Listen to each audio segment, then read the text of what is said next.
Jai Hind children. This is going to be the second module of the chapter Women Can Change the World. In the previous module, we had discussed about few women who had changed their way of life and how they did not listen to what the society wanted and they learned to read and write. In this module, we'll be studying about the things which are happening right now and how few women have uh, beaten the norms of the society and they have created a place for themselves. Okay, so this is the first topic, breaking the stereotypes, and it is presumed that engine drivers are always men, but 27-year-old Lakshmi Lakra from a poor tribal family in Jharkhand, she began to change things. How? Because she was the first woman engine driver for the Northern Railways, and Lakshmi's parents were not literate, but they struggled and overcame many hardships to make sure that their children got an education. She studied in a government school, and even in school also she helped with the household work and did odd jobs. She studied very hard and did well, and then she went on to get a diploma in electronics. She then took the railway board exams and passed it on her first attempt. So this is about a lady who has broken the norms that engine drivers are always men. Now, let us see the things which are happening today.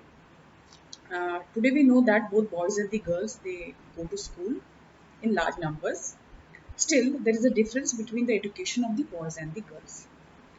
As India has a census every 10 years, it gathers detailed information about the people living in India, their age, their schooling, work they do, and so on.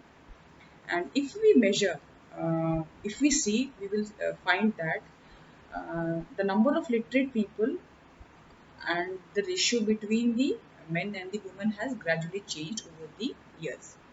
For example, in 1961, 40% of all the boys and the men, that is 7 years old and above, were literate, and 15% of the girls could read and write. That is about 1961. In 2001, this had gone to 75% for the boys and 54% for the girls.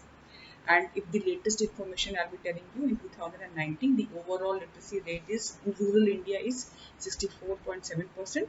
For the male, it is in total 72.3%, and for the female, it is 56.8%. So now we see that there has been a gradual increase, or the ratio has gone up since the past. Number of women who are able to read and write has gradually taken a, you can say, an ascent. Still, the percentage is less. If you see a table, it is given in the book, we will see that the SC and the ST girls also leave school. Now, there are a number of reasons behind that.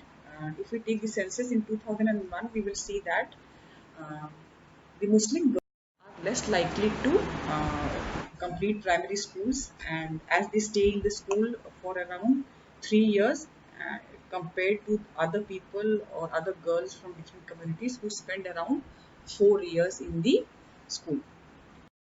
Now, there are several reasons why children from the Dalit and Adivasi communities they leave school. They leave school because in the rural areas they may not even get a proper school, nor good teachers who teach on a regular basis. And if a school is not very close to the people's home people do not tend to send their girls to the school to study, and there is also no transport like buses and so on. Many families are very poor and they are unable to bear the cost of educating all the children, so the preference is always given to a boy. Again, children also leave school because sometimes they are being discriminated, as you have studied in class 6, in class 7, where teachers and the classmates they discriminate. So these are the reasons why girls leave school at a very early age. Next in the topic is women's movement. Now, women and the girls now have the right to study and go to school, but one in there are many areas still the condition of women has not improved. There has been considerable improvement, but still few areas like if you see education, there are loopholes we find. and these changes which has happened where there is improvement have not happened in a year or two. It has taken a lot of time to happen. Women individually and collectively have always struggled and they have fought to bring these changes, and this struggle is known as the women's movement. As you can see, women from different parts they take part in this, and we also find the men coming forward and supporting these movements. Now let's understand the few strategies which have been used to spread awareness and fight discrimination. The first one is campaigning. The word campaigning itself is telling you that it is to fight discrimination, and it is a very important part of the women's movement. Because of it, new laws have been passed. And in the year 2006, a law was passed to give women legal protection uh, against if they faced physical and mental violence. This is about campaigning. Second is raising awareness. This is also an important part of women's movement. Awareness is being raised through, for example, through street plays, through songs, public meetings, and so on. The third is protesting. The word itself tells like you can have demonstrations, you can have public rallies, and it is also a very powerful way of drawing attention of the people towards any kind of injustice. And the last is showing solidarity.